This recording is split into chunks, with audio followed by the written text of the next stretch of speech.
қазіргі жаңа салық кодексінің негізгі принципі байлар көбірек төлеу керек, кедейлер азырақ төлеу керек. Сондықтан ең басты мына салық әрбір адам төлеп жүрген бұл мына жеке табыс салығы. Соған қарасақ бізде керісінше мына қарапайым адамдарға өте көп жеңілдіктер жасалған. Ең басты көбі қазір ол айтылмай жүр, неге екенін білмеймін. Мына салықтық шегерімдер 2,5 есе көбейтілді.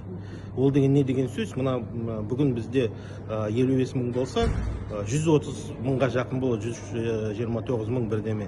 Ол деген не деген сөз? 130 мыңға дейін жалақы алатын азаматтар табыс салығын төлемейтін болады деген сөз. Ал енді одан асатын жалақыдан тек қана сол асатын суммадан ғана төлейді. 150 мың алсаңыз жалақы мысалы, тек қана 20 мыңнан ғана салық төлейсіз. 200 мың жалақы алсаңыз, тек қана 70 мыңға төлейсіз. Зейнетақы толығымен босатылды қазір, жаңа салық кодексі бойынша. Бұл кәдімгі қарапайым адамдарға жеңілдік, мына төмен табыстағы адамдарға үлкен жеңілдік деп есептеймін. Оны да ескеру керек. Ол соңғы кезде айтылмай жүр, өкінішке орай. Тағы қандай жеңілдіктер? Мына транспорт көлік салығын алайық. Ол біріншіден мөлшерлемесі азайтылды, екіншіден 10 жылдан асса 30% ғана 30% жеңілдік беріледі. 20 жылдан асса 50% жеңілдік береді. Ол деген сөз, мына жаңа көлік ала алмай жүрген мына біздің қарапайым адамдарға ол да үлкен жеңілдік. Оны да ескеру керек. Сонда мына қарапайым адамдардың табысы керісінше осы салық кодексі арқылы жалақысы өспесе де табысы өседі. Ол да мынандай енді халыққа жасалып жатқан көмек. Ал енді кімге мына салықтық қысым күшейледі? Миллиондап жалақы алып жүрген байлар. 33 миллион жылдық табыс алатындарға 15% салық салынып жатыр. Мына салтанаттық салық енгізіліп жатыр. Қымбат автомобиль, қымбат алкоголь, қымбат шылым, яхта. Сондай енді бұйымдарға қосымша акциз қосылып жатыр. Бұл байларға салынып жатқан салық деп есептеуге болады. Өзіңіз жаңа айтып кеткен қосылған құн салығы ең көп талқыланып жүрген осы. Бұл негізгі өзгеріс емес салық кодексінде, бірақ ең көп айтылып жүрген себебі оның мөлшерлемесі 4%-ға қосылды. Сондықтан бізде бітті, бизнесте ақыр заман келді, бәрі жабылады деген әңгіме өте көп болып кетті. Іс жүзінде қарасақ, кімге ол салынатын салық?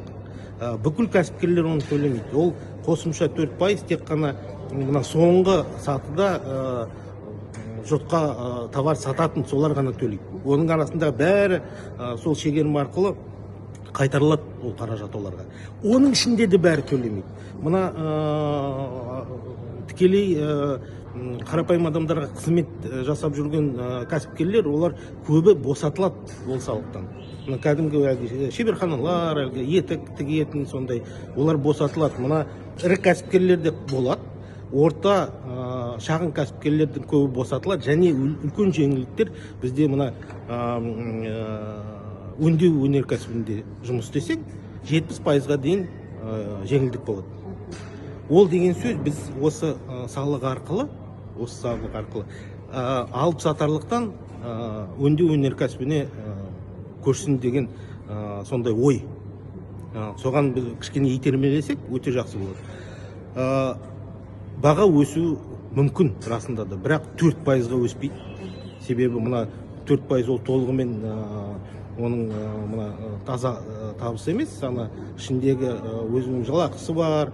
Бұл 4% қосылған тек қана шикізаттың құны келіп қосылады. Сонда әртүрлі енді есептер бар. 2,5% дейді, 3% дейді, бірақ біздің инфляцияның көбі осы құн салығына, қосылған құн салығына байланысты емес, басқа көздерге байланысты болып тұр бүгін. Ал енді бұл бізге қандай мүмкіндік береді? Ол бізге біріншіден мына таза алып сатарлық және мұнай сату экономикасынан өңдеу өнеркәсібіне көшуге мүмкіндік беріп жатыр. Бүгін бізге кімге қазір расында да осы салық жүктемесі күшейтіліп жатыр. Қарап көрсек, қандай салалар? Алып сатарлық, банк жүйесі, ақшадан ақша жасап жатқан ойын бизнесі. Мен оны бизнес деп те есептеймін, жарайды бизнес болсын, ойын бизнесі. Оларға расында да жүктеме күшейтіліп жатыр. Ал енді мына өңдеу өнеркәсібінде істесең, керісінше жеңілдік береді. Ол бізге осы мұнайға тәуелділіктен кетуге мүмкіндік беріп жатыр. Енді бір жылда кете алмаймыз әрине, бірақ 3-4 жылдың ішінде экономикамызды кішкене дұрыстап, сол таза алып сатарлық экономикадан өңдеу кәдімгі өндірістік экономикаға көшуге. Ол біріншіден.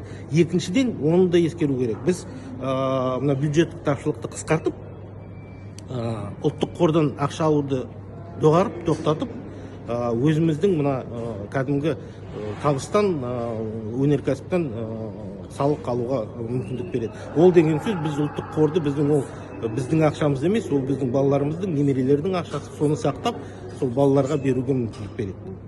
Сондықтан осы кешенді мәселе тек қана бір салық 4%-ға көбейді деп бітті, ақыр заман келді, бәрін жабамыз, бәрін тарап кетеміз деген сөз айту менің ойымша дұрыс емес. Әрине кемшіліктер жоқ емес, жаңа салық кодексінде өзімізді көріп тұрмыз. Жұмыс әлі жалғасады. Әсіресе мына адал еңбек жасап атқан кәсіпкерлерді қорғау мәселесі, мына салық органдарының құзыреті мәселесі, оны қосымша біз әлі қараймыз. Ондай мәселелер бар. Оны қазір талқылап жатырмыз. Қосымша қазір бір талай өзгерістер келеді бізге. Оны талқылаймыз. Жаңа жылға үлгерсек, жаңа жылға дейін, үлгермесек, одан кейін. Бірақ негізінде ондай бір қорқынышты, әлгі дағдарысқа әкелетін өзгерістер жаңа салық кодексінде жоқ.